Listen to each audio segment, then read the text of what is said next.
দেশের প্রতিটি থানায় নিষিদ্ধ ঘোষিত সংগঠন বাংলাদেশ ছাত্রলীগের নেতাদের তালিকা করা হচ্ছে। সংগঠনটির নেতাকর্মী ও সমর্থকদের গতিবিধি, রাজনৈতিক সক্রিয়তা, সামাজিক কার্যক্রম এবং ভবিষ্যৎ পরিকল্পনা বুঝতে এই উদ্যোগ নেওয়া হয়েছে। সম্প্রতি পুলিশ সদর দপ্তর, বিভিন্ন জেলার পুলিশ সুপার ও থানা পর্যায়ের একাধিক পুলিশ কর্মকর্তা সূত্রে বিষয়টি জানা গেছে। বিস্তারিত থাকছে প্রতিবেদনে। রাষ্ট্রের নিরাপত্তার স্বার্থে আওয়ামী লীগের ছাত্র সংগঠন নিষিদ্ধ ছাত্রলীগের নেতাকর্মীদের তথ্য উপাত্ত যাচাই বাছাই করা হচ্ছে। কোনো ধরনের হামলা, মামলা বা হয়রানি করতে এই তালিকা হচ্ছে না বলে জানিয়েছেন পুলিশের কর্মকর্তারা।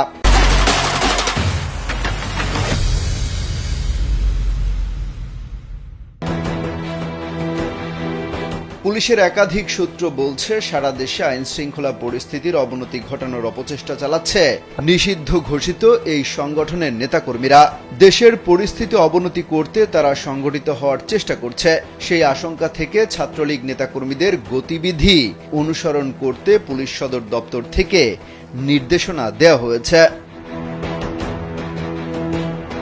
পুলিশ সদর দপ্তর বলছে, ছাত্রলীগ একটি নিষিদ্ধ ঘোষিত সংগঠন। আইন অনুযায়ী এদের সব কার্যক্রম শাস্তিযোগ্য অপরাধ।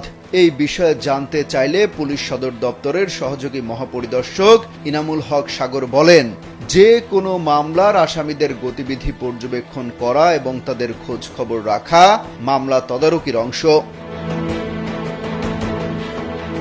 চিঠিতে দেখা গেছে, থানা পর্যায়ের সব নেতাকর্মীকে 5টি তথ্য সংগ্রহ করতে থানার ওসিকে নির্দেশনা দেওয়া হয়েছে। তথ্য সংগ্রহ বিবরণীর একটি ছকে উপজেলা, থানা ছাত্রলীগের নেতার পূর্ণাঙ্গ নাম ও পরিচয়, জাতীয় পরিচয়পত্রের নম্বর, পাসপোর্ট নম্বর, রাজনৈতিক পরিচয় ও সংগঠনের অবস্থান, অতীত বর্তমান কার্যক্রমের বিবরণ, জিডি বা কোনো মামলা থাকলে তার তথ্য দিতে জরুরি ভিত্তিতে বলা হয়েছে।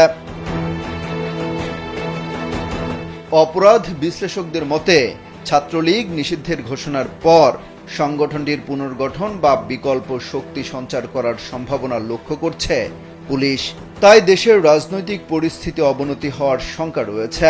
ফলে পুলিশ আগেভাগেই ছাত্রলীগ নেতাকর্মীদের গতিবিধি নজরদারিতে রাখছে। এসব তথ্য তুলে ধরে একটি প্রতিবেদন প্রকাশ করেছে আজকের পত্রিকা। অমিত হাসান রবিন, কালবেলা।